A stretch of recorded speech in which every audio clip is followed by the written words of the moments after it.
Hello, everyone, and welcome back to Stats That Exist But Do Not Matter. It is episode 75, and it is brought to you by the DraftKings Sportsbook. Thank you to them for sponsoring today's episode. Today's episode is all about PEDs, steroid users. Obviously, it's in the news because of Fernando Tatis Jr., who just got suspended for 80 games. Hopefully, he gets back soon and returns to being a superstar for the Padres. But it does beg the question, how do these guys perform after they've been suspended and popped for PEDs? There's plenty of examples. Let's first look at how these guys did in their first game back from suspension. In terms of hitting, 5 of the 11 hitters got a hit in their first game back, while the other 6 went 0 for. And there's only one guy that got multiple hits in his first game back from suspension, and that, of course, would be Robinson Cano. Let's talk a little bit more about Cano.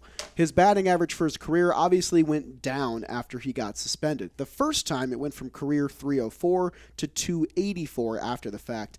Then his second suspension, it got a whole lot worse. 284 to 150 after his 2020 suspension.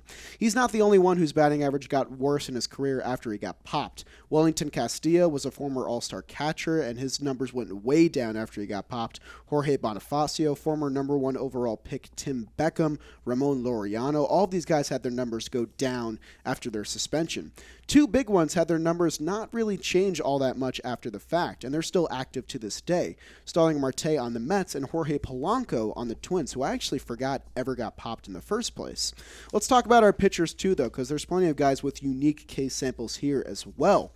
In terms of guys whose ERA went down after they got suspended, how about Emmanuel Clase, who I actually never even realized got popped in the first place. He was pitching with the Rangers and had a 2.31 ERA for them. Then he got popped, then he got traded to Cleveland, and since then, he's become one of the best relievers in the game with a 1.38 ERA as the closer for the Guardians. Other guys like Nick Turley, David Paulino, and Gregory Santos had their ERA go down. The big one whose ERA went up after the fact of their suspension was Stephen Wright. You may remember this name as the knuckleballer for the Red Sox a few years ago. He was an all-star, had a 3.77 career ERA, then he got popped for steroids, and his ERA went up to 8.53 on his career as it pretty much ended after the fact. Why do you need steroids to throw a knuckleball?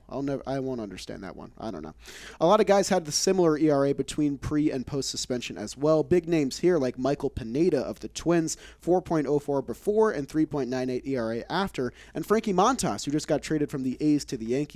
He had a 3.92 career ERA before he got popped and then 3.74 ERA after the fact.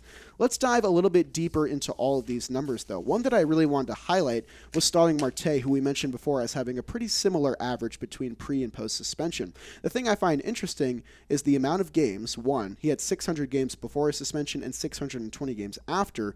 The amount of home runs actually goes up after his suspension and after he gets clean. 60 home runs in 600 games and then 80 home runs in 620 games. So 20 more games and 20 more home runs. So I found that pretty interesting. Wellington Castillo had 632 games before his suspension and then only 87 games after. His career pretty much faded into obscurity after the fact. Jorge Polanco is another one that saw a power increase after his suspension, 17 home runs in 210 games and then 80 home runs in 531 games. And Ramon Laureano has been striking out a lot more, 89 strikeouts in 83 games after his suspension, and of course that 40-point drop in his batting average. I guess the point of all this is to say that you don't need steroids to be good at baseball, kids. We just want you to stay on the field, so stay away from the PEDs. But if you do decide to use them, you're probably going to end up missing time, and when you miss time, you can make up for some board time with the DraftKings Sportsbook. Do we like that segue? I tried it out. I think it's good. Who knows? We're talking about college football, guys. It's right around the corner. The 2022 season kicks off this week. So whether you're a Tiger, a Wolverine, or even a Duck, there are plenty of ways to cash in on football this season. As all your teams hunt for glory, the DraftKings Sportsbook, the America's top-rated sportsbook app, is putting new customers at the center of the action with an opportunity to instantly turn $5 into $200 in free bets. Plus, with same-game parlays, you can extend that bet and cash in on even more opportunities to get yourself some big bucks. And DraftKings has been around for a while, so you know that your funds are safe, secure, and reliable, and they can be withdrawn whenever, wherever that you want. Download the DraftKings Sportsbook app now, use promo code JOHNBOY, and receive $200 in free bets instantly when placing a $5 wager. That's promo code JOHNBOY only at the DraftKings Sportsbook. Do it for baseball, do it for college football. Sports season is year-round. It's hot in the streets, and remember, stay clean, kids. Thank you for watching today's episode. We'll see you next time.